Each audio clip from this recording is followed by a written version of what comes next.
ব্যবসায় শিক্ষা ইউনিট থেকে প্রতি বছর ঢাকা বিশ্ববিদ্যালয়ের সি ইউনিটকে টার্গেট করে অসংখ্য শিক্ষার্থী। কিন্তু তাদের সবচেয়ে বড় আতঙ্ক এবং ভয়ের জায়গা হলো এই হিসাব বিজ্ঞান।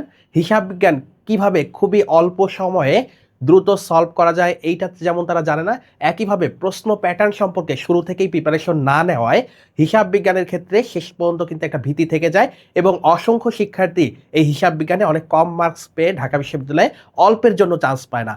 প্রিয় শিক্ষার্থীরা, এজন্য তোমাদেরকে সবসময় যাদের টার্গেট ঢাকা বিশ্ববিদ্যালয়ের সি ইউনিট তাদেরকে প্রশ্ন ব্যাংক বিশ্লেষণের মাধ্যমে করতে হবে। এবং এই প্রশ্ন ব্যাংক বিশ্লেষণ মানে নিছক প্রশ্ন সলভ করা নয়, বরং প্রত্যেকটা প্রশ্ন কোন জায়গা থেকে এসেছে, সম্ভাব্য প্রশ্ন কি হতে পারে, এই সবগুলোই দেখা।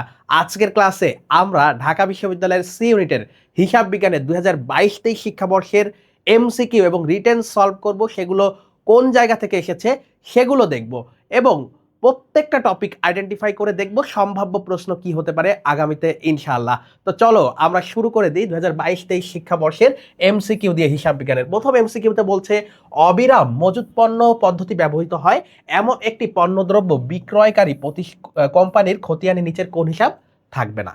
তাহলে আমাদের মজুত পণ্যের ক্ষেত্রে আমরা দুই ধরনের পদ্ধতি দেখতে পাই, একটি কালান্তিক আর একটি অবিরত। একটি কি কালান্তিক আর একটি অবিরত। এখানে বলেছে অবিরত, অবিরাম বা পারপেচুয়াল যে মেথড আছে এইটার ক্ষেত্রে কি হয়।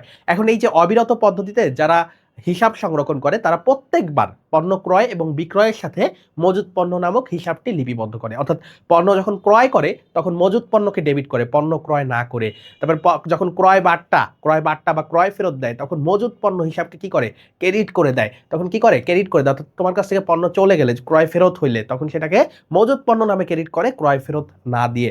একইভাবে বিক্রয়ের সময় বিক্রয় নামে লিপিবদ্ধ করে, পাশাপাশি বিক্রয় নামে তো লিপিবদ্ধ করে, পাশাপাশি যেহেতু তোমার মজুত পণ্য চলে যায় মজুত পণ্যকে ক্রেডিট করে। তাহলে বিক্রয় থাকবে, মজুত পণ্য থাকবে বিক্রয়ের সময়, কিন্তু ক্রয়ের ক্ষেত্রে ক্রয় থাকবে না, ক্রয় ফেরত থাকবে না, ক্রয় বার্তা থাকবে না। তাহলে দেখো মজুত পণ্য যেহেতু অবিরত মজুত পণ্য তো থাকবেই, মজুত পণ্য থাকবেই। দেখো ক্রয় নামে বা ক্রয় ফেরত বা ক্রয় বার্তা নামে অবিরত মজুত পদ্ধতিতে আমরা কোনো ধরনের হিসাব দেখতে পাই না। এখানে এই প্রশ্নটি জানতে চেয়েছে, তাহলে আমাদের অ্যান্সার হবে বি।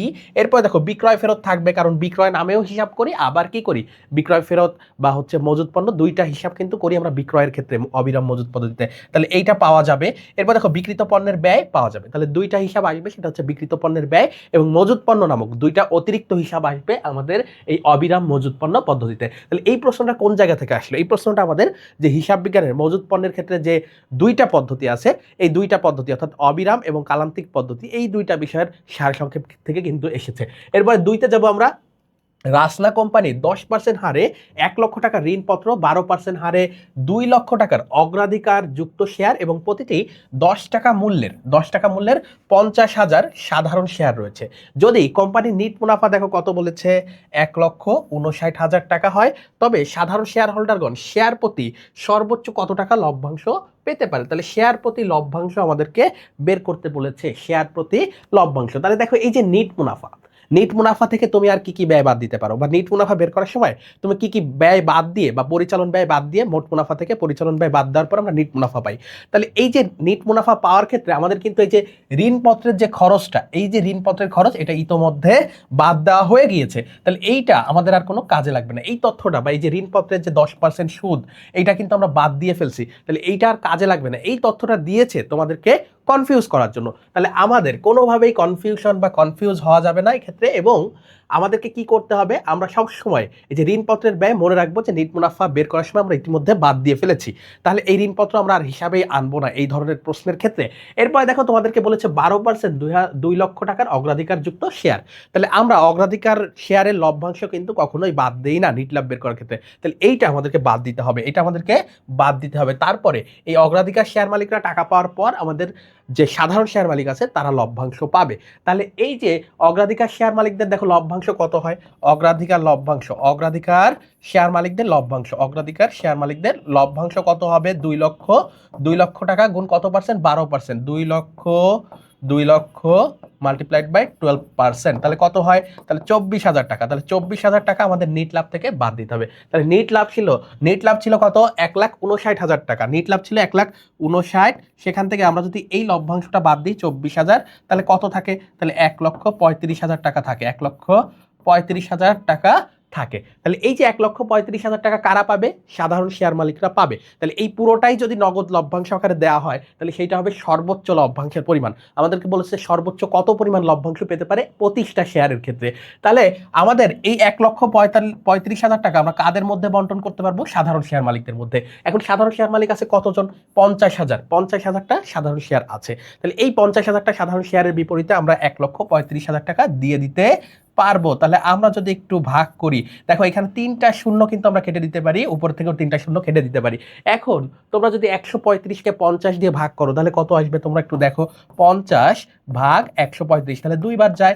এরপরে 100 হলো, তারপরে কত তোমরা নিচে নামাইতে পারবা? 35, তাহলে 35 যায় না, একটা দশমিক নাও এবং এখানে একটা শূন্য নাও, তাহলে দেখো 7 বার যায়। কয়বার যায়? 7 বার যায়, অর্থাৎ 350, তাহলে শূন্য। দেখো 2.7, তাহলে 2.7 হচ্ছে আমাদের এইটার ভ্যালু। এটার ভ্যালু কত? 2.7। এখন এই পাশে তুমি 10টা শূন্য দিলেও কোনো কিছু যায় না, যায় আসে না। তাহলে 2.70 বা 2.7 হচ্ছে আমাদের অ্যান্সার। তাহলে শেয়ার প্রতি সর্বোচ্চ লভ্যাংশ দেওয়া যাবে 2 টাকা 70 পয়সা করে। আশা করি বুঝতে পেরেছো। এরপরে দেখো আমরা 3-এ যাবো। তাহলে এই প্রশ্নটা কোন জায়গা থেকে আসলো? এই প্রশ্নটা আমাদের মতো আর্থিক বিবরণী বিশ্লেষণ, আর্থিক বিবরণী বিশ্লেষণের মধ্যে শেয়ার প্রতি আয় বা এই বিষয়গুলো কিন্তু আমরা করে থাকি। এরপরে দেখো 3-এ যাবো আমরা, বলছে পদ্মা লিমিটেডের ব্যাংক বহিতে ব্যালেন্স ছিল 1790 টাকা ডেবিট। ব্যাংক বইতে কত টাকা ছিল? 1790 টাকা ডেবিট। তাহলে আমরা যেটাকে ডেবিট করি, আমরা যখন ব্যাংকে টাকা জমা দিই সেটা আমাদের নিকট থেকে সম্পদ, আমাদের কাছে কি থাকে? সম্পদ। আর ব্যাংক ওইটাকে কি করে? ক্রেডিট করে, অর্থাৎ ব্যাংকের কাছে ওটা দায়। তাহলে এই যে ব্যাংকের কাছে এখন ডেবিট আছে, তাহলে ব্যাংকের কাছে এটা সম্পদ, আমাদের কাছে দায়। তার মানে এইটা হচ্ছে ব্যাংক জমা অতিরিক্ত। এটা কি? ব্যাংক জমা অতিরিক্ত বা ব্যাংক ওভারড্রাফট, ব্যাংক জমা অতিরিক্ত। তাহলে ব্যাংক বই অনুযায়ী ব্যাংক জমা অতিরিক্ত আসছে কত টাকা? 1790 টাকা, অর্থাৎ মাইনাসে আছে এই টাকাটা। এখন দেখো ব্যাংক স্টেটমেন্টের সাথে তুলনা করে দেখা যায় যে এখনো 1040 টাকার একটি চেক ব্যাংকে উপস্থাপন করা হয়নি। তাহলে ব্যাংকে উপস্থাপন করা, যেই চেকটা উপস্থাপন করা হয় না সেই চেকটা আমরা কি করি? আমাদের বই থেকে বিয়োগ করি। তাহলে ব্যাংক কি করবে? এই টাকাটা যোগ করবে। এই টাকাটা কি করবে? যোগ করবে। এরপর দেখো 820 টাকার আমানত ক্রেডিট করা হয়নি। তাহলে আমরা যেটা আমানত আমরা ক্রেডিট করি, ব্যাংক ক্রেডিট করি না, এখানে ব্যাংকের বই অনুযায়ী বলা হচ্ছে। তাহলে ব্যাংক এটা কি করার কথা ছিল? ব্যাংক বইতে বা আমাদের নগদান বইতে এটা যোগ করার কথা ছিল। তাহলে ব্যাংক কি করবে? এটা মাইনাস করবে। তাহলে এই যে ক্রেডিট করা হয়নি এটা কি করবে? ব্যাংক মাইনাস করবে। তাহলে দেখো এমত অবস্থায় ব্যাংক স্টেটমেন্টের সমন্বিত ব্যালেন্স কত? এমত অবস্থায় ব্যাংক স্টেটমেন্টের সমন্বিত ব্যালেন্স কত? তাহলে দেখো আমাদের ব্যাংক জমা অতিরিক্ত ছিল 1790 টাকা, 1790 টাকা যেটা ডেবিট ব্যালেন্স ছিল বা ব্যাংক জমা অতিরিক্ত ছিল। এর সাথে 1040 টাকা যোগ হবে যেটা উপস্থাপন করা হয়নি, অর্থাৎ যেটা মাইনাস করার কথা ছিল আমাদের ক্ষেত্রে, ব্যাংক সেটা কি করবে? যোগ করবে এই জমা অতিরিক্তের সাথে, অর্থাৎ এইটা হবে প্লাস।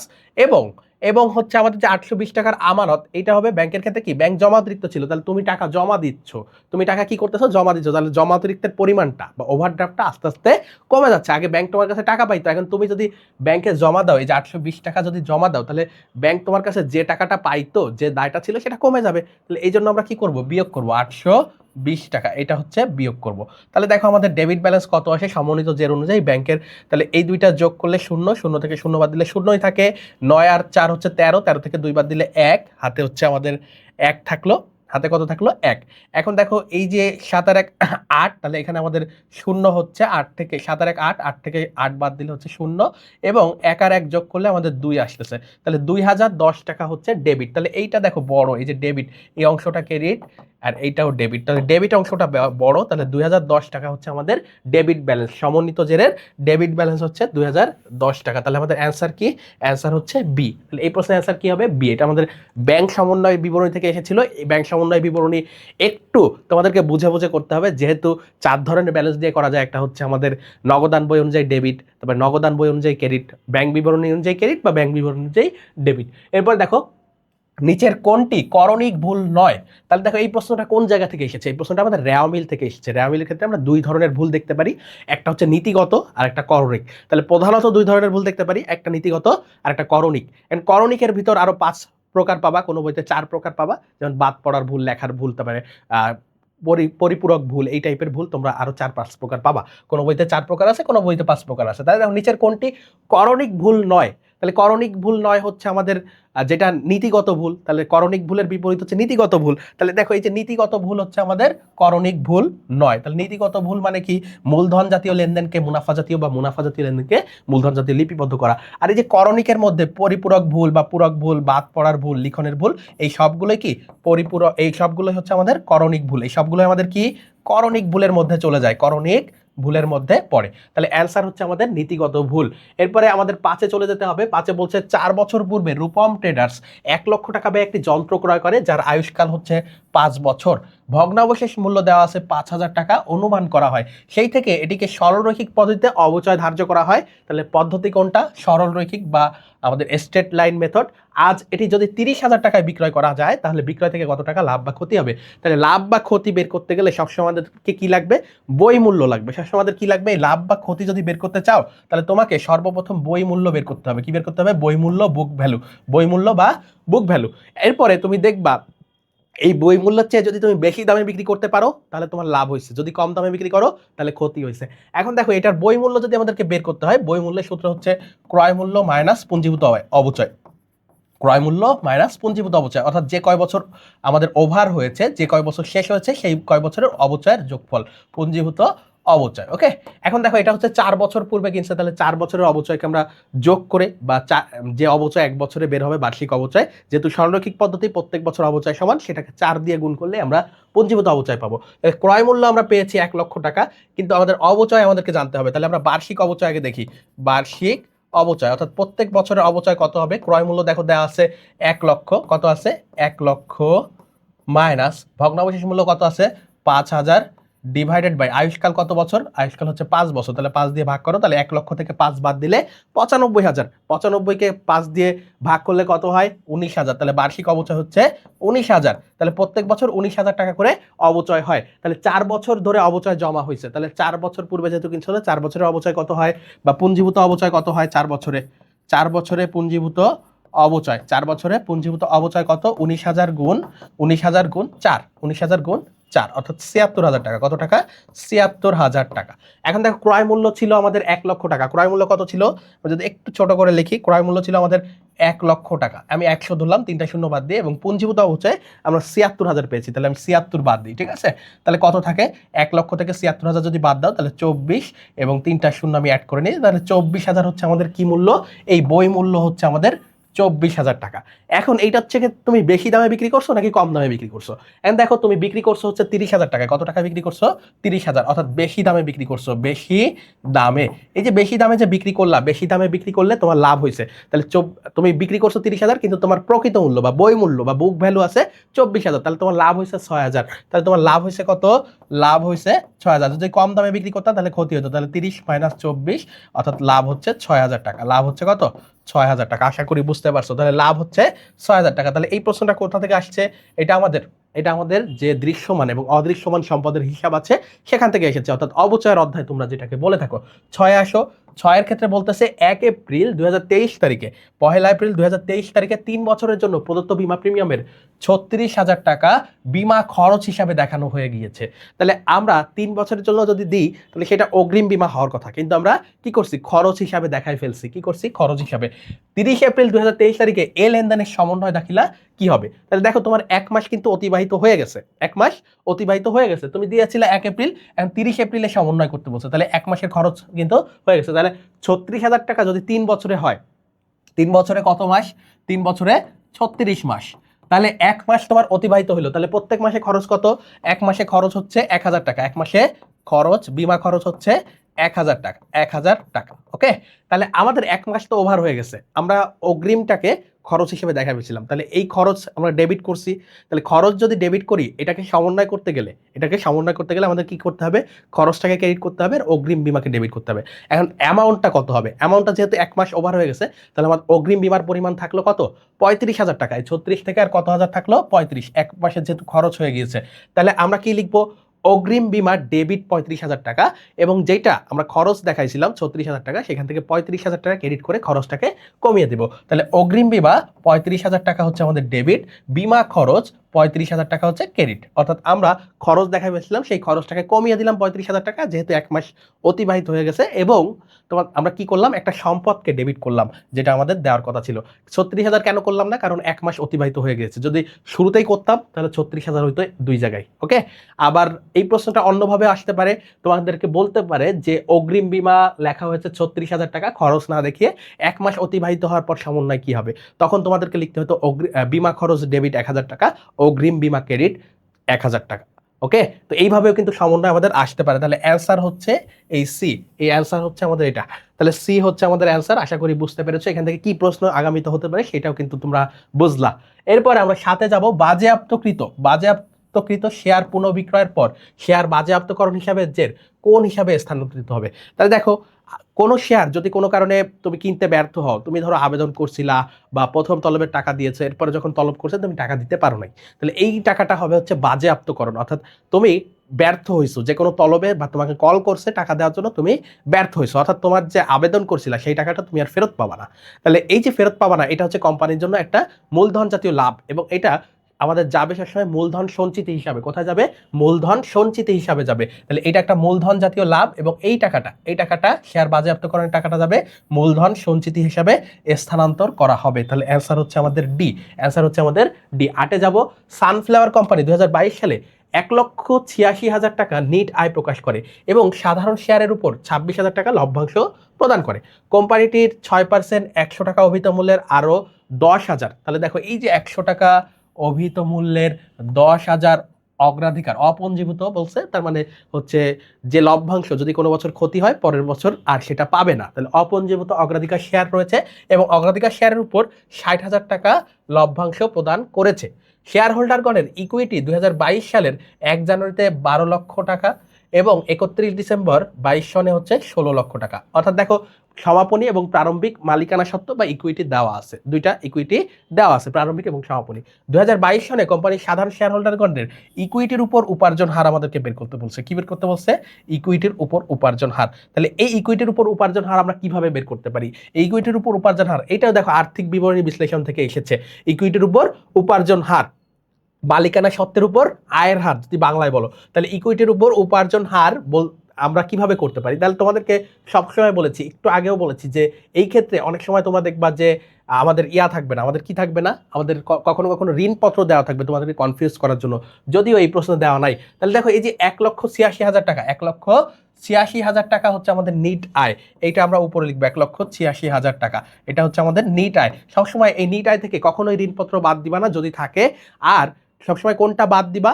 অগ্রাধিকার শেয়ার মালিকদের লভ্যাংশটা বাদ দিবা। তাহলে এখানে দেখো, অগ্রাধিকার শেয়ার মালিকদের লভ্যাংশ কত হয়? তাহলে অগ্রাধিকার শেয়ার মালিকদের লভ্যাংশ দেখো 10,000 গুণ 100 টাকা অভিহিত মূল্যের 10,000 শেয়ার আছে। তাহলে মূলধন কত? তাহলে এই যে 100 টাকা অভিহিত মূল্যের 10,000 শেয়ার, তাহলে এদের মূলধন কত? এদের মূলধন হয় এই যে 10,000-এর পরে 2টা শূন্য আমরা দিব, 10,000-এর পরে 2টা শূন্য দিব। তাহলে এদের মূলধন হচ্ছে 10 লক্ষ টাকা। এই 10 লক্ষ টাকার উপর কত পার্সেন্ট লভ্যাংশ পাবে? 6% পাবে। কত পার্সেন্ট? 6%। তাহলে এটার উপর 6% কাটো, 6% কাটো, তাহলে কত হয় দেখো, তাহলে কত হয়? 2টা শূন্য বাদ দাও, 1 2, 2টা শূন্য বাদ দাও, 6, আর এখানে 4টা শূন্য থাকে, অর্থাৎ 60,000 টাকা। কত টাকা? 60,000 টাকা। 60,000 টাকা হচ্ছে অগ্রাধিকার শেয়ার মালিকদের লভ্যাংশ।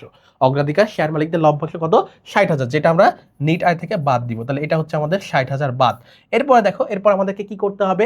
যেহেতু ইকুইটির উপর উপার্জন হার বলছে, তাহলে এই যে ইকুইটির পরিমাণ, প্রারম্ভিক এবং সমাপনী ইকুইটি বা মালিকানা সত্ত্বে, এই দুইটার গড় করতে হবে আমাদেরকে, এই দুইটাকে আমাদেরকে গড় করতে হবে। তাহলে গড় ইকুইটি একটু বের করো, গড় ইকুইটি আমরা এই পাশে বের করে নিই, এইখানেও চাইলে বের করতে পারবা গড় ইকুইটি। তাহলে গড় ইকুইটি কত হবে? দেখো, এই যে 12 লাখ যোগ 16 লাখ, তাহলে দুইটা মিলে কত হয়? 12 যোগ 16 লক্ষ ডিভাইডেড বাই 2। তাহলে 28কে যদি 2 লক্ষ দিয়ে ভাগ করো, 28 লক্ষকে যদি 2 লক্ষ দিয়ে ভাগ করো, তাহলে 14 লক্ষ। তাহলে কত লক্ষ হয়? 14 লক্ষ, 14 লক্ষ, 14 লক্ষ। ওকে, তাহলে 14 লক্ষ হচ্ছে আমাদের গড় ইকুইটি। এখন দেখো, উপরে কত থাকে? উপরে থাকে, এবং এই যে উপার্জন হার বলছে, এই জন্য আমাদেরকে 100 দিয়ে গুণ করতে হবে। তাহলে দেখো, উপরে কত থাকে? উপরে থাকে হচ্ছে আমাদের, উপরে থাকে দেখো 1,86,000 থেকে যদি 60,000 তোমরা বাদ দাও, বিয়োগ করো, তাহলে দেখো 1,26,000 থাকে। কত থাকে? 1,26,000। এবং নিচে থাকে 14 লক্ষ, নিচে কত থাকে? 14 লক্ষ। ওকে, 100 দিয়ে গুণ করতে পারি আমরা। তাহলে এখানে দেখো আমাদের অ্যামাউন্টটা কত হয়। এখানে দেখো, উপরে থাকলো তাহলে 12,000 12,600 এই 100 গুণ করার পর, এবং এইখানে থাকলো দেখো 1400, এখানে কত থাকলো 1400। এখন দেখো এই 1400 কিন্তু এর মধ্যে 10 বার যায় না। কারণ কি? কারণ হচ্ছে 1400 দিয়ে আমি যদি 10 দিয়ে গুণ করি তাহলে 14 বার চলে যাচ্ছে। এই যে দেখো তোমরা 12,600 এখানে যদি আমি একটু লিখি তোমরা হয়তো দেখতে পাচ্ছ, আর এই পাশে যদি লিখি 1400, এই পাশে যদি লিখি 1400, তাহলে দেখো এই 1400 কিন্তু 10 বার যায় না। কারণ হচ্ছে আমাদের কয়বার যাচ্ছে? কারণ 10 বার দিতে গেলে আমাকে হচ্ছে 14,000 লাগতেছে, তাহলে 14,000 হচ্ছে না। এখন তো 14,000 থেকে যদি 1400 মাইনাস করি তাহলে কিন্তু 12,600 হয়, অর্থাৎ 9 বার যায়। অর্থাৎ 9 দিয়ে তোমরা যদি 1400 গুণ করো তাহলে 12,600 পাচ্ছ। তাহলে 9% হচ্ছে আমাদের অ্যান্সার। আমাদের অ্যান্সার কি? আমাদের অ্যান্সার হচ্ছে 9%। আমাদের অ্যান্সার কি? 9%। তাহলে ইকুইটির উপর উপার্জন হার কত? 9%। ইকুইটির উপর উপার্জন হার হচ্ছে 9%। আশা করি বুঝতে পেরেছো, আশা করি তোমরা বুঝতে পেরেছো। ওকে, এরপর দেখো এটাও ছিল আমাদের একটা আর্থিক বিবরণী বিশ্লেষণের একটা এমসিকিউ। এই ধরনের আর্থিক বিবরণী বিশ্লেষণ থেকে এই যে আমাদের ঋণপত্র কখনো জুড়ে দিবে, কখনো আমাদেরকে ইকুইটির উপর উপার্জন হার বলতে পারে, শেয়ার প্রতি আয় বলতে পারে, ঠিক আছে, বা অন্য কোনো অনুপাতও আমাদেরকে নির্ণয় করতে বলতে পারে। এরপর আমরা 9 যাব। একটি হিসাবকালে নিট বিক্রয়ের পরিমাণ ছিল 7,80,000 টাকা, মোট লাভের হার 40% এবং নিট লাভের হার 25%। হিসাবকালে ব্যবসায়ের পরিচালন খরচ কত? তাহলে দেখো আমরা সবসময় মোট ব্যয় থেকে বা মোট লাভ থেকে, আমরা সবসময় মোট লাভ থেকে পরিচালন খরচ বাদ দিয়ে নিট লাভ বের করি। তাহলে মোট লাভ থেকে পরিচালন খরচ বাদ দিলে নিট লাভ পাওয়া যায়। মোট খরচ থেকে এই জিনিসটা খেয়াল করো, মোট লাভ মাইনাস পরিচালন খরচ, মাইনাস কি? পরিচালন খরচ, মাইনাস পরিচালন খরচ ইকুয়াল টু কি? ইকুয়াল টু হচ্ছে আমাদের নিট লাভ, ইকুয়াল টু নিট লাভ। এখন দেখো এখানে আমাদেরকে পরিচালন ব্যয় বের করতে বলেছে, তাহলে পরিচালন ব্যয়টা এখানে মাইনাস আছে, তাই না? পরিচালন ব্যয়টা মাইনাস আছে, তাহলে মোট লাভ থেকে যদি এই নিট লাভ এইখানে নিয়ে আসি, সমীকরণের এই পাশে নিয়ে আসি, তার মধ্যে নিট লাভটা হয়ে যাচ্ছে মাইনাস, এবং পরিচালন খরচটা এই পাশে চলে যাচ্ছে, পরিচালন খরচটা এই পাশে যে প্লাস হয়ে যাচ্ছে। তাহলে এখানে আমাদেরকে পরিচালন খরচ লিখতে হবে, পরিচালন খরচ। ওকে, তাহলে এইটা হচ্ছে আমাদের পরিচালন খরচের সূত্র, অর্থাৎ মোট লাভ থেকে আমরা নিট লাভ বাদ দিলে কি পাই? পরিচালন খরচ পাই। এখন দেখো এই যে পরিচালন খরচের ক্ষেত্রে দেখো এইখানে দুইটা হার দেওয়া আছে, একটা হচ্ছে মোট লাভের হার, একটা নিট লাভের হার। অর্থাৎ মোট লাভের হার থেকে যদি নিট লাভের হারটা বাদ দিই তাহলে আমরা পরিচালন খরচের হারটা পাই। তাহলে দেখো মোট লাভের হার কত আছে? 40%। এখান থেকে যদি নিট লাভের হার বাদ দিই 25%, তাহলে আমাদের এই যে এখানে দেওয়া আছে দেখো নিট লাভের হার 25%। তাহলে পরিচালন খরচের হারটা কত? পরিচালন খরচের হারটা বের হচ্ছে 15%। কত পার্সেন্ট? 15%। তাহলে বিক্রয়ের উপর এই হারগুলো সব কিসের উপর দেওয়া আছে? বিক্রয়ের উপর দেওয়া আছে। এই হারগুলো সবই বিক্রয়ের উপর দেওয়া আছে। কিসের উপর? বিক্রয়ের উপর। তাহলে এই বিক্রয়ের উপর 15% হবে পরিচালন খরচের পরিমাণ। তাহলে 7,80,000, এই যে 7,80,000 গুণ 15%, কত পার্সেন্ট? 15%, অর্থাৎ 15/100। তাহলে এই দুইটা শূন্য কাটো, তাহলে 7,800 গুণ 15, 7,800 ইন্টু 15।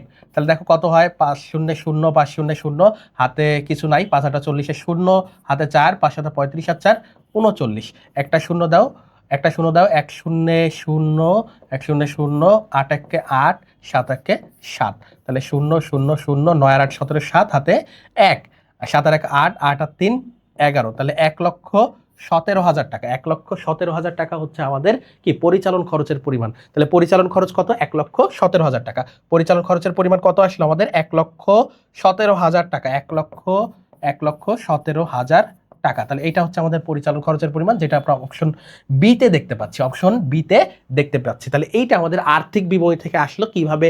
একটু ঘুরিয়ে দিল, অর্থাৎ তোমরা মোট লাভ থেকে পরিচালন ব্যয় বাদ দিয়ে নিট লাভ দাও, কিন্তু এই প্রশ্নে আমাদেরকে পরিচালন খরচ বের করতে বলেছে, অন্য দুইটা পার্সেন্টেজ দেওয়া আছে। আশা করি বুঝতে পেরেছো কিভাবে প্রশ্নগুলো আসতেছে। আমরা 10-এ যাব। একটি দ্রব্যের বিক্রয় মূল্য দেওয়া আছে, 5,500 টাকা। মুখ্য ব্যয় মোট ব্যয়ের 70%, মোট ব্যয়ের 70%। ক্রয় মূল্য হলো মুখ্য ব্যয়ের 70%। লাভের হার মোট ব্যয়ের 10%। পণ্যটির ক্রয় মূল্য কত হবে? তাহলে দেখো তোমাদেরকে কত দূর ঘোরাচ্ছে। এইসব প্রশ্নগুলো খুবই সহজ হয়, তোমাদেরকে একটু বুঝতে হবে। দেখো আমাদের কি বলছে, এই শেষের লাইনটার কথা খেয়াল করো, যে লাভের হার মোট ব্যয়ের কত পার্সেন্ট? লাভের হার মোট ব্যয়ের 10%। তাহলে দেখো আমাদের সবসময় মনে রাখবা, মোট ব্যয় যোগ লাভ ইকুয়াল টু কি? মোট ব্যয় যোগ লাভ ইকুয়াল টু আমাদের বিক্রয় মূল্য। সবসময় কি মনে রাখবা? মোট ব্যয় যোগ লাভ ইকুয়াল টু বিক্রয় মূল্য, ইকুয়াল টু কি? বিক্রয় মূল্য। তাহলে মোট ব্যয় যদি আমরা 100 ধরি, মোট ব্যয়কে যদি আমরা ধরি 100, মোট ব্যয়কে ধরে নিলাম আমরা 100, মোট ব্যয় কত ধরলাম 100। আর লাভ এখানে দেখো লাভের হার কত বলছে, মোট ব্যয়ের 10%, তাহলে 100 টাকার 10% হচ্ছে লাভ, অর্থাৎ বিক্রয় মূল্য হলো 110।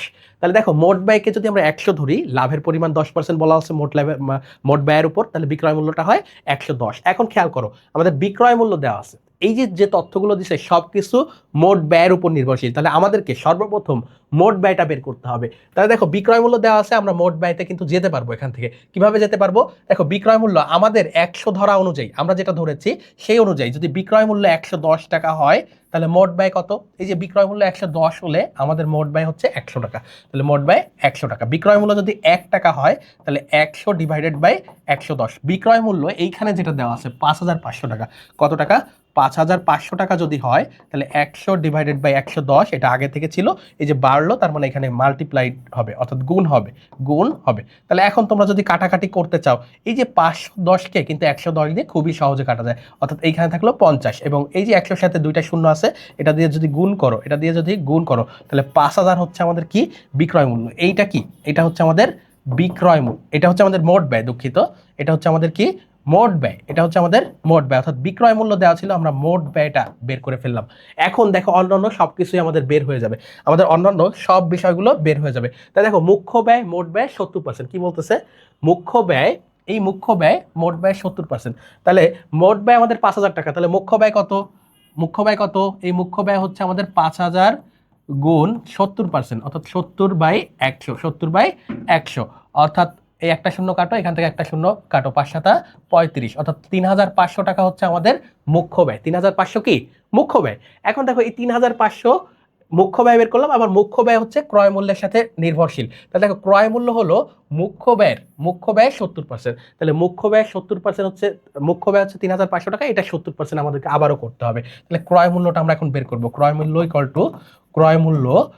টু আমাদের কি মুখ্য ব্যয় 70%, মুখ্য ব্যয় 3500 বের করছি, এইটা 70%, এটার কত পার্সেন্ট 70%, তাহলে একটা শূন্য কাটো, এখান থেকে একটা শূন্য কাটো, এখন গুণ করো, এখানে গুণ করো, 7 শূন্য 0, 5 7 35 5, হাতে 3, 3 7 21 আর 3, 5 7 35, 35 5 হাতে 3, 3 7 21 আর 3 24, অর্থাৎ 2450 টাকা, কত টাকা 2450 টাকা হচ্ছে আমাদের ক্রয় মূল্য। তাহলে এই পণ্যটার ক্রয় মূল্য ছিল 2450 টাকা। তাহলে এইখানে তোমাকে সর্বপ্রথম তোমার মোট ব্যয়টা হচ্ছে সর্বপ্রথম বের করতে হবে, এরপরে তোমাকে ধাপে ধাপে এগোতে হবে। তাহলে দেখো একেবারে সহজ জিনিস, তুমি যদি বুঝে 5-6 বার প্র্যাকটিস করো তোমার কোনো সমস্যা হওয়ার কথা না, কিন্তু তুমি যখন এটা ধরতেই পারবা না তখন তো তুমি করতে পারবা না যে মোট ব্যয়ের সাথে বিক্রয় মূল্যের কি সম্পর্ক, লাভের কত পার্সেন্ট হার দেওয়া আছে, এটার সাথে কিভাবে আমি সম্পর্কটা নির্ণয় করে মোট ব্যয়টা বের করতে পারি, এটা আমাদেরকে ধরতে হবে। তাহলে অ্যান্সার হচ্ছে আমাদের 2450 টাকা, অ্যান্সার কি আমাদের 2450 টাকা, 2450 টাকা। এরপরে আমরা 11তে চলে যাব। 2023 সালের 1 জানুয়ারি দেনাদার হিসাবের যে ছিল 49,000 টাকা, তাহলে প্রারম্ভিক দেনাদার, এটা হচ্ছে প্রারম্ভিক দেনাদার। জানুয়ারি মাসে নগদান বহির সারসংক্ষেপ থেকে প্রতীয়মান যে হয় যে উক্ত মাসে দেনাদারের নিকট থেকে 45,000 টাকা আমরা আদায় করেছি, অর্থাৎ 45,000 টাকা আমরা নগদ পেয়েছি। এখন দেখো 31 জানুয়ারি 2023 তারিখে দেনাদারের জের ছিল 90,000 টাকা, তাহলে সমাপনী দেনাদার ছিল 90,000 টাকা ওই মাসে 4,000 টাকা কুঋণ অবলোপন করা হয়, তাহলে এটা আমাদের একটা খরচ, এটা হচ্ছে একটা খরচ দেখানো হয়, অর্থাৎ কমিয়ে দেওয়া হয় দেনাদারকে। ওই মাসে নগদ বিক্রয়ের পরিমাণ ছিল 17,000 টাকা। জানুয়ারি মাসে মোট বিক্রয় কত ছিল, তাহলে মোট বিক্রয় সমান কি নগদ যোগ বাকিতে বিক্রয়, দুইটা বিক্রয়, নগদ বিক্রয় যোগ বাকিতে বিক্রয়। ওকে, তাহলে নগদ বিক্রয় কিন্তু এখানে দেওয়া আছে 17,000 টাকা, 17,000 টাকা। আমাদের কি লাগবে, বাকিতে বিক্রয়ের পরিমাণটা লাগবে। তাহলে বাকিতে বিক্রয়টা আমরা কিভাবে বের করতে পারি, তাহলে দেখো এই যে দেনাদার ছিল 49,000 টাকা, এটা তো ছিল, এখন আমরা যদি বাকিতে বিক্রি করি তাহলে দেনাদার বাড়বে, বাকিতে বিক্রি করলে দেনাদার বাড়বে। তাহলে দেখো এই যে সমাপনী জেরের ক্ষেত্রে দেখো 90,000 টাকা, তাহলে এই যে দেনাদার আমাদের 49,000 ছিল, 90,000-এ কেমনে গেল, 90,000 গিয়েছে হচ্ছে আমরা বাকিতে বিক্রি করছি তাই, তাহলে বাকিতে বিক্রয়ের পরিমাণটা দেখো, এই যে 90,000 থেকে যদি আমরা যে প্রারম্ভিক দেনাদার 49,000, এইটা যদি বাদ দিই তাহলে কত হয় এখানে দেখো 41,000 টাকা, কত আসতেছে 41,000 টাকা বাকিতে বিক্রি করছি। আর কি বিক্রি করছি দেখো, এই যে দেনাদারের কাছ থেকে 42,000 টাকা আদায় করা হয়েছে, তাহলে এই টাকাটা যে আদায় করছি বাকিতে বিক্রি না করলে তো আদায় করতে পারতাম না, তাহলে এই 42,000 টাকা আমাদের কিন্তু বাকিতে বিক্রয়ের পরিমাণ 42,000 টাকা। এরপর দেখো এই যে 4,000 টাকা, এই 4,000 টাকা এইটা কুরিন বাবদ অবলোপন করছি, অর্থাৎ একটা খরচ দেখাইছি, অর্থাৎ দেনাদারের কাছ থেকে আদায় হবে না। তাহলে ওই দেনাদারটা তৈরি হয়েছিল যখন আমরা বাকিতে বিক্রি করছি, তাহলে এই 4,000 টাকাও কিন্তু কি বাকিতে বিক্রয়ের মধ্যে যাবে। তাহলে দেখো এই তিনটা মিলে আমাদের বাকিতে বিক্রয়ের পরিমাণ বের হচ্ছে। তাহলে এই অংশটা এবং এই তিনটা অংশ মিলে আমাদের কি বাকিতে বিক্রয়। তাহলে 41 আর 42 কত হয়? 83। 83 আর 4 87,000 টাকা। 87,000 টাকা হচ্ছে আমার বাকিতে বিক্রয়ের পরিমাণ। কিসের পরিমাণ? বাকিতে বিক্রয়ের পরিমাণ। বাকিতে বিক্রয়ের পরিমাণ। বাকিতে বিক্রয়। তাহলে দেখো এই যে নগদ বিক্রয় 17,000 দেওয়া ছিল, বাকিতে বিক্রয় বের করেছি 87,000 টাকা। কত টাকা? 87,000 টাকা। তাহলে 17 আর 87 কত হয়? 1,04,000 টাকা। কত টাকা?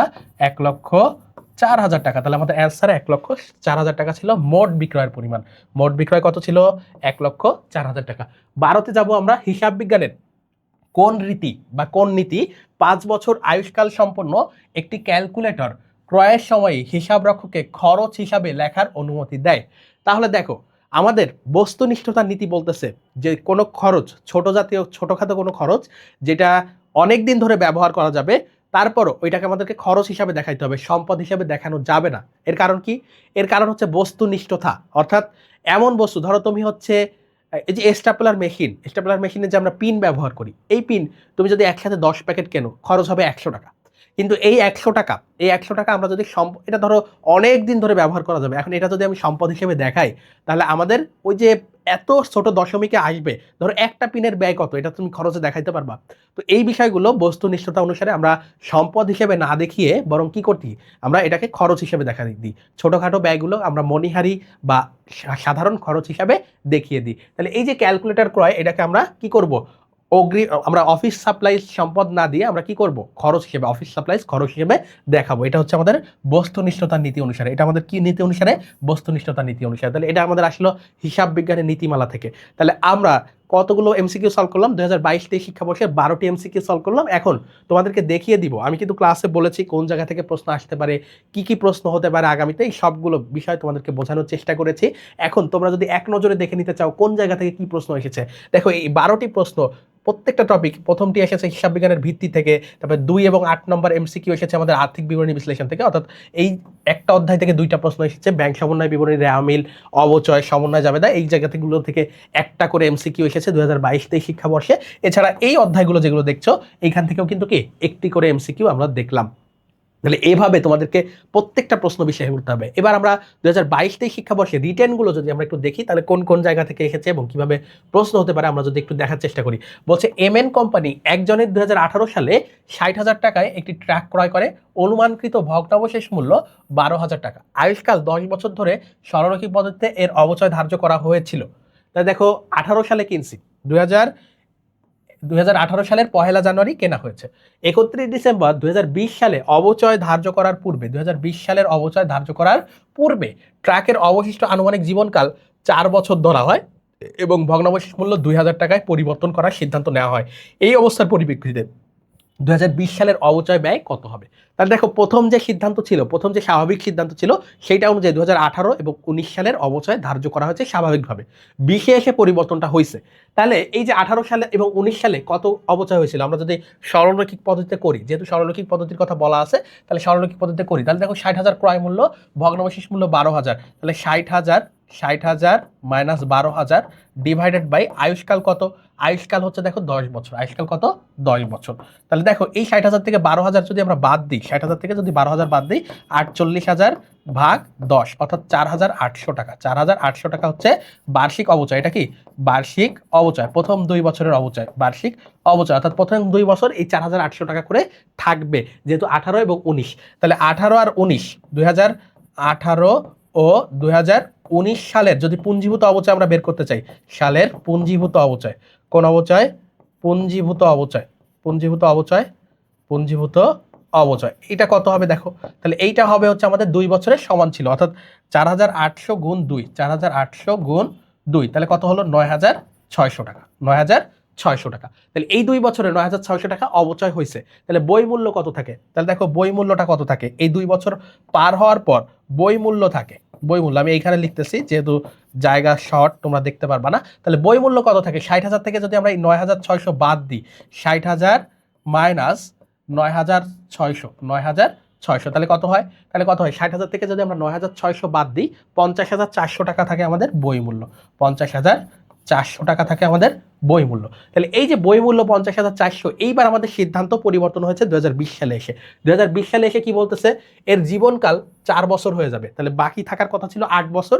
কিন্তু দেখা যাচ্ছে প্রযুক্তির উন্নয়ন বা আধুনিকায়নের কারণে অনেক সময় আমরা দেখি একটা জিনিস বা প্রযুক্তি আমরা কেনার পর মনে করি যে এটা আগামী 10 বছর ধরে ব্যবহার করা যাবে, কিন্তু এখন তোমরা তো এআই এর যুগে চলে আসছো এবং এমন এমন প্রযুক্তি বের হচ্ছে যে আগেরটাকে অচল করে দিচ্ছে। তো এই যে 2020 সালে এসে দেখা গেল যে কি 2020 সালে এসে দেখা গেল যে এইটা আর 4 বছর ব্যবহার করা যাবে সর্বোচ্চ, অর্থাৎ আমরা যেটা প্রথমে ভেবে নিয়েছিলাম, অনুমান করেছিলাম, সেই পর্যন্ত আর ব্যবহার করা যাবে না, অর্থাৎ আর 4 বছর। তাহলে তোমার এখন বই মূল্য কত আছে? 50,400, অর্থাৎ এইটাকে তুমি ক্রয় মূল্য ধরো।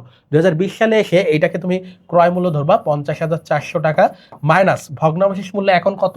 এখন 2,000 টাকা। নতুন যে সিদ্ধান্ত সেই ক্ষেত্রে 2,000 টাকা এবং ডিভাইডেড বাই আয়ুষ্কাল কত? 4 বছর, অর্থাৎ তোমাকে আরো একবার অবচয় বের করতে হবে। তাহলে 50,400 থেকে 2,000 বাদ দিলে তোমাদের কত হয়? 48,400। কত? 48,400।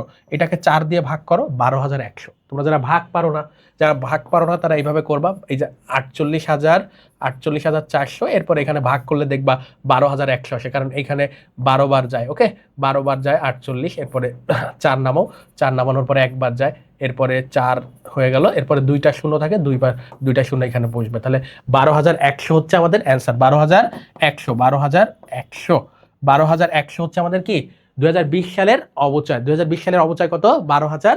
আশা করি বুঝতে পেরেছো। তাহলে এইটা আমাদের অদৃশ্যমান এবং দৃশ্যমান সম্পদের যে হিসাব সেইখান থেকে এসেছে, অর্থাৎ অবচয়ের অধ্যায় থেকে এই রিটার্নটা এসেছে।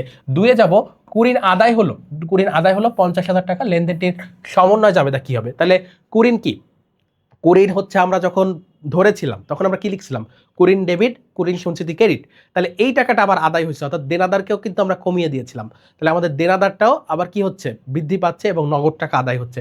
এখন এই যে টাকাটা আদায় হয়েছে, তাহলে আমরা যদি একবারে লিখতে চাই, একেবারে সহজে যদি লিখতে চাও, তাহলে এটা আদায় হয়েছে, তাহলে নগদান হিসাব ডেবিট। কি লিখতে চাও? নগদান হিসাব ডেবিট। 50,000 টাকা, 50,000 টাকা ডেবিট। এবং তোমাদের ক্রেডিট করতে হবে কোনটা? কুরিন সঞ্চিতি হিসাব ক্রেডিট করতে হবে। কি করতে হবে? কুরিন সঞ্চিতি হিসাব ক্রেডিট।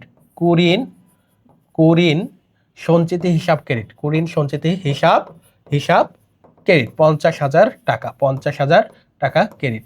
এর কারণ কি? এর কারণ হচ্ছে তুমি যদি আরো একটা লেনদেন দেখাও যে দেনাদার একবার ডেবিট করো, দেনাদার আবার ক্রেডিট করো, তাহলে কিন্তু মাঝখানের ওই 2টা লেনদেন থাকে না।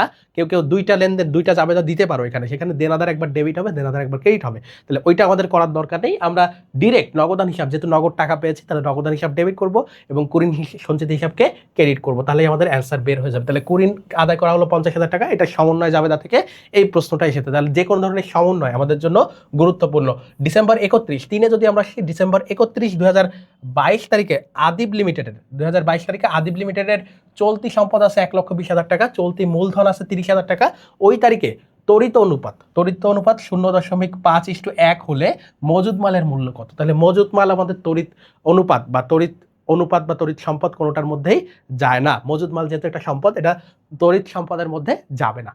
ওকে, তাহলে দেখো এই যে চলতি সম্পদ দেওয়া আছে, তাহলে আমরা চলতি মূলধন এবং চলতি সম্পদ দেওয়া আছে, তাহলে চলতি দায়টা আমরা কিভাবে বের করতে পারি? চলতি দায় ইকুয়াল টু চলতি সম্পদ মাইনাস চলতি মূলধন। তাহলে চলতি সম্পদ দেওয়া আছে 1,20,000, আমি 3টা শূন্য বাদ দিয়ে নিলাম, এবং চলতি মূলধন দেওয়া আছে 30,000, আমি 3টা শূন্য বাদ দিয়ে 30 লিখলাম। তাহলে চলতি দায় কত? 90,000 টাকা। এটা হচ্ছে আমাদের চলতি দায়। এখন এই যে এই অংশ থেকে চলতি দায় আমরা বের করছি। এখন এখানে দেখো মজুদ মাল আছে, তার মানে চলতি সম্পদ, এই যে দেখো এখানে বলতেছে চলতি সম্পদ 1,20,000, তাহলে চলতি সম্পদ আর তড়িৎ সম্পদ এক না, কারণ কি? মজুদ পণ্য আছে, তাহলে মজুদ পণ্য তড়িৎ সম্পদ থেকে বাদ দিতে হবে। তড়িৎ সম্পদ বের করার ক্ষেত্রে চলতি সম্পদ থেকে মজুদ পণ্য বাদ দিতে হবে। কিন্তু এই যে তড়িৎ দায়ের কথা, তড়িৎ দায়ের ক্ষেত্রে কিন্তু ব্যাংক জমাতিরিক্ত কথাটা নাই, এই প্রশ্নে নাই। তাহলে আমরা ধরে নিতে পারি এই চলতি দায়, এই প্রশ্নের জন্য চলতি দায়ই হচ্ছে তড়িৎ দায়। চলতি দায় ইকুয়াল টু তড়িৎ দায়। এই প্রশ্নে চলতি দায় যেটা, সেইটাই তড়িৎ দায়। এখন দেখো এইখানে তড়িৎ দায় কত আছে? তড়িৎ দায় আছে 1। তড়িৎ দায় কত আছে? 1। আর তড়িৎ সম্পদ কত আছে? তড়িৎ সম্পদ কত আছে? তড়িৎ সম্পদ আছে 0.5। অর্থাৎ তড়িৎ দায় যদি 1 টাকা হয়, তড়িৎ সম্পদ হবে 50 পয়সা।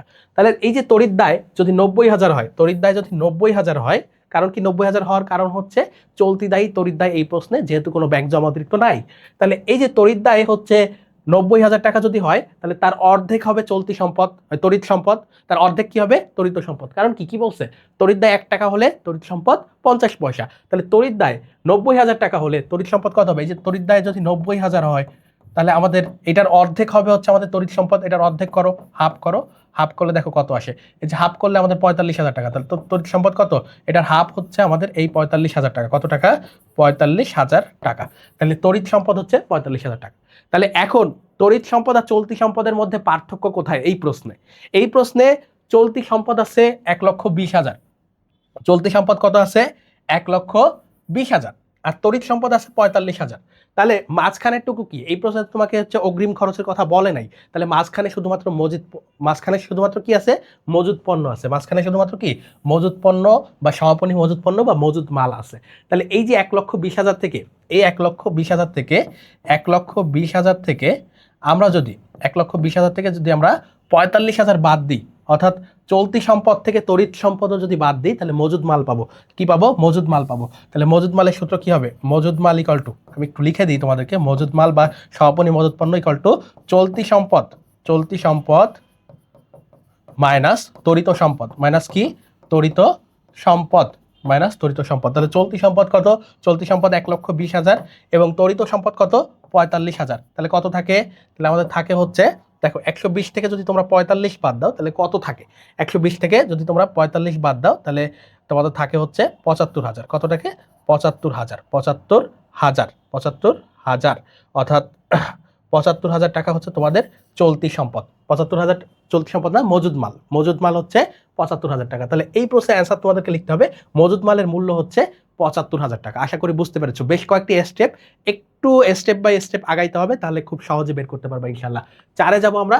চলতি বছরে মোট চাঁদা প্রাপ্তি। তাহলে চাঁদা প্রাপ্তি 50,000, তার মধ্যে বিগত বছরের আছে। তাহলে বিগত বছর দেখো, আমরা যদি আমাদের কি বের করতে বলছে আগে দেখো, চাঁদা বাবদ আয় ব্যয় হিসাবে কত টাকা দেখাতে হবে, আয় ব্যয় হিসাবে চাঁদা বাবদ কত টাকা দেখাতে হবে। তাহলে আয়ের মধ্যে সবসময় এই বছরেরটা যোগ হবে, এই বছরের কোনো কিছু থাকলে সেটা যোগ হবে, বিগত বছর বা আগামী বছরের কিছু থাকলে সেগুলো বিয়োগ হবে। তাহলে দেখো, আমরা প্রাপ্তি হয়েছে 50,000 টাকা, এই বছর আমরা 50,000 টাকা পেয়েছি। তার মধ্যে বিগত বছর, তাহলে গত বছরের টাকা এই বছরের মধ্যে যাবে না, তাহলে এটা কি হবে? এটা আমাদের সবসময় বিয়োগ করে দিতে হবে, এটা আমাদেরকে বিয়োগ করতে হবে। তাহলে বিগত বছরে হচ্ছে 5,000, বিগত বছরে হচ্ছে 5,000। আগামী বছরটা তো এই বছরের আয় ব্যয় হিসাবে যাবে না, তাহলে আগামী বছরেরটা বা অগ্রিম বিষয়গুলো আমাদেরকে বাদ দিতে হবে। তাহলে এটাও আমাদেরকে মাইনাস করতে হবে। তাহলে এটা আমাদের 7,500 মাইনাস। এরপর দেখো, চলতি বছরের বকেয়া চাঁদা, চলতি বছরেরটা সবসময় আমাদেরকে যোগ করতে হবে। তাহলে চলতি বছরেরটা এই বছরের আয়, এই বছরের আয় ব্যয় হিসাবে যাবে। তাহলে এই বছরে চলতি বছরে কত আছে? 5,500 টাকা। তাহলে এটা আমাদেরকে যোগ করতে হবে। এখন যোগ বিয়োগ করো, 50,000 থেকে 5,000 বাদ দিলে 45,000, 45,000 থেকে যদি 7,500 বাদ দাও তাহলে তোমাদের 37,500, এর সাথে যদি 5,500 যোগ করো তাহলে 43,000 টাকা। কত টাকা? 43,000 টাকা। কত টাকা? 43,000 টাকা। 43,000 টাকা। 43,000 টাকা হচ্ছে আমাদের অ্যান্সার। তাহলে চাঁদা বাবদ আয় ব্যয় হিসাবে কত টাকা দেখাতে হবে? 43,000 টাকা। এটা আমাদের অব্যবসায়ী প্রতিষ্ঠানের হিসাব থেকে এসেছে। 5-এ যদি যাই, একটি ফার্মের মালিকানা সত্ত্বের উপর কি বলছে? মালিকানা সত্ত্বে ব্যয়ের প্রভাব কি? মালিকানা সত্ত্বে ব্যয়ের প্রভাব কি? তাহলে ব্যয় কিভাবে প্রভাব ফেলে? মালিকানা সত্ত্বের উপর ব্যয়ের প্রভাব কি? তাহলে ব্যয় হচ্ছে বৃদ্ধি হইতে পারে, আবার হ্রাসও হতে পারে। তাহলে মালিকানা সত্ত্বে ব্যয়ের প্রভাব হলো ব্যয় বৃদ্ধি পেলে মালিকানা সত্ত্ব হ্রাস। মালিকানা সত্ত্ব কি করে? ব্যয় হ্রাস করে। মালিকানা সত্ত্ব হ্রাস এবং ব্যয় হ্রাস পেতে পারে, আবার ব্যয় হ্রাস পেলে মালিকানা সত্ত্ব বৃদ্ধি।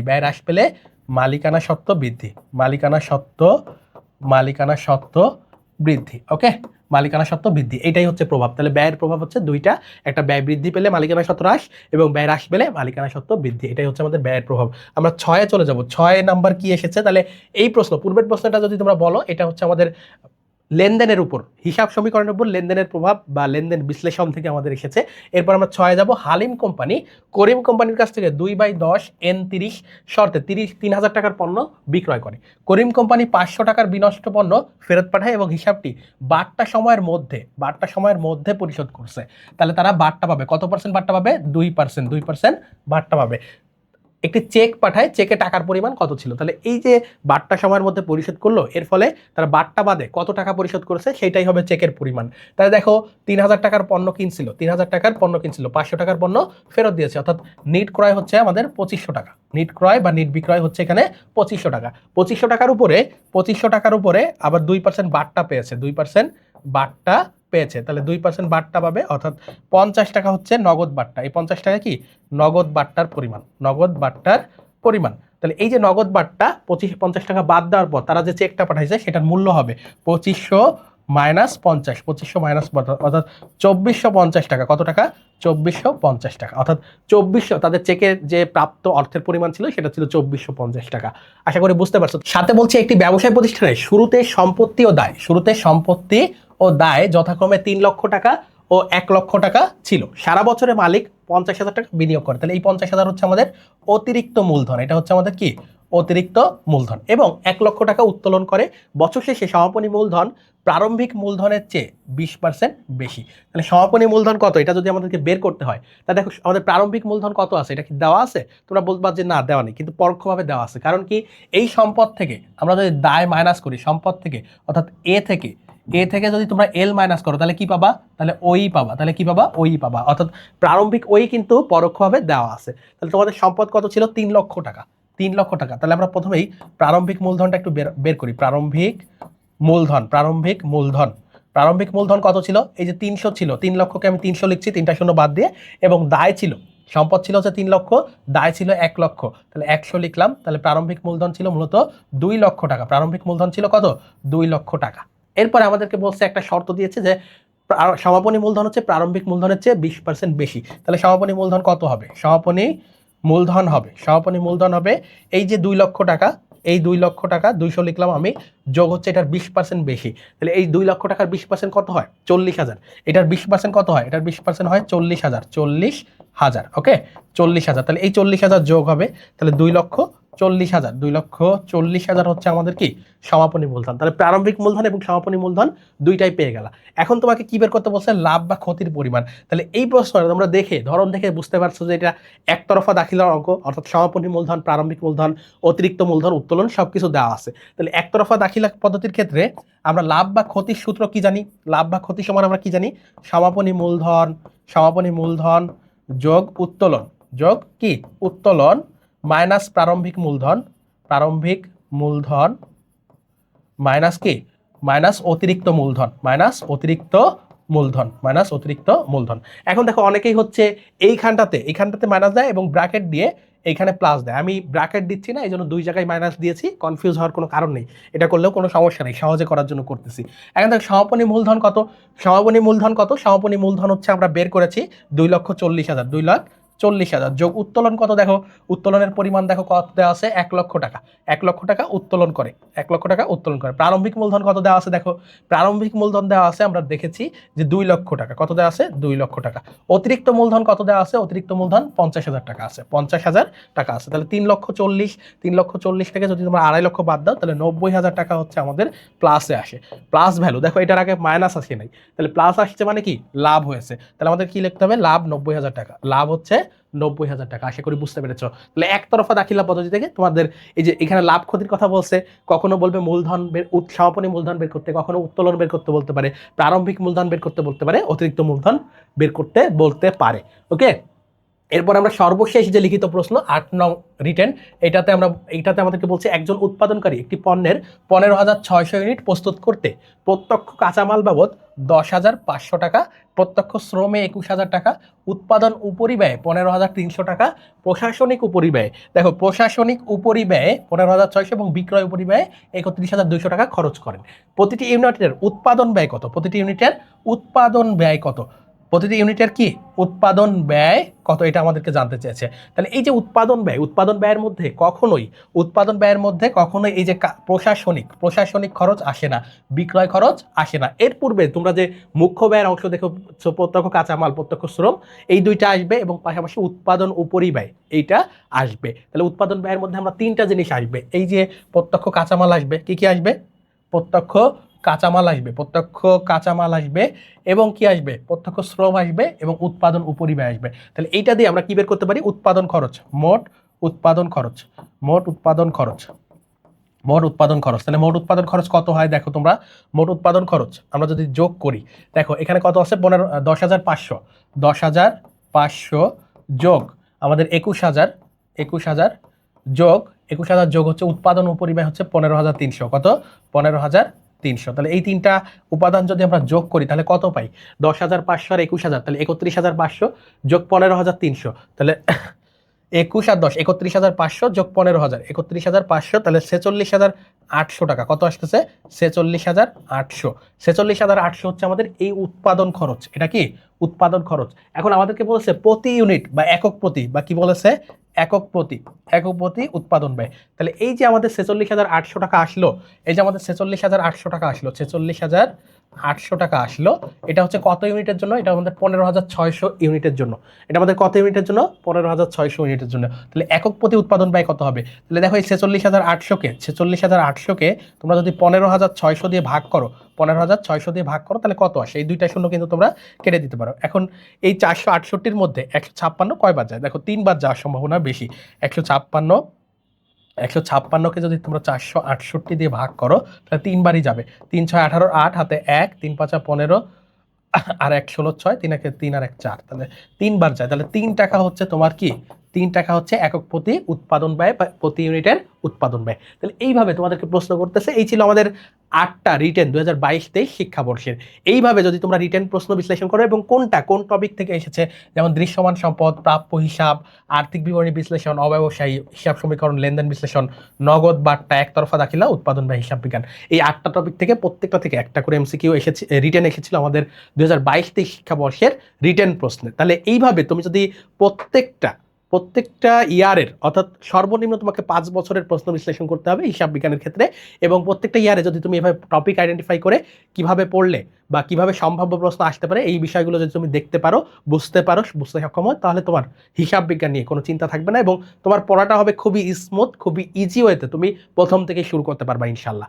তো এরপরে এই যে আজকে যে আমরা প্রশ্ন বিশ্লেষণ করলাম 2022-23 শিক্ষাবর্ষের, এরপরে আর কোথাও কারো সমস্যা থাকার কথা না। এর বাইরেও আর কোনো, মানে তোমরা কিভাবে প্রশ্ন আসলো, কিভাবে করবা, সবই কিন্তু বুঝতে পারলে। তো এভাবেই আমাদের যে C unit excellent online course আছে, এভাবে আমরা প্রত্যেকটা সাবজেক্টে এইভাবে তোমাদেরকে প্রশ্ন বিশ্লেষণ করাই। এক্সপার্ট মেন্টর প্যানেল যারা আছে সবাই ঢাকা বিশ্ববিদ্যালয়ের, সবাই তোমাদেরকে যার যার সাবজেক্টে সর্বোচ্চটা দিবেন এবং এত সুন্দর করে, এত চমৎকার করে প্রশ্ন বিশ্লেষণের পরে আমাদের প্রত্যেকটা টপিক এভাবে বিশ্লেষণ করে বেসিক টু অ্যাডভান্স তোমাদেরকে পড়ানো হয় আমাদের সি ইউনিট এক্সেলেন্ট অনলাইন কোর্সে। যারা এখনও যুক্ত হওনি আমাদের সি ইউনিট এক্সেলেন্ট অনলাইন কোর্সে, যাদের টার্গেট ঢাকা বিশ্ববিদ্যালয়, তারা এখনই, যাদের টার্গেট ঢাকা বিশ্ববিদ্যালয়ে দেশ সেরা রেজাল্ট করা, তারা এখনই এই কোর্সের মাধ্যমে নিজের সর্বোচ্চ প্রস্তুতি নাও এবং আমাদের পরীক্ষার মাধ্যমে বারবার রিভিশনের মাধ্যমে তোমার টার্গেটকে ফিলফিল করো, তোমার মা বাবার স্বপ্নকে পূরণ করো, ইনশাআল্লাহ তোমরা সফল হবে। তো আজকের মতো আমরা এখানেই শেষ করছি। তোমাদের সাথে পরবর্তীতে আবারও এ ধরনের ক্লাস নিয়ে দেখা হবে ইনশাআল্লাহ। সে বন্ধু সবাই সুস্থ থাকো, ভালো থাকো। আসসালামু আলাইকুম ওয়া রাহমাতুল্লাহ।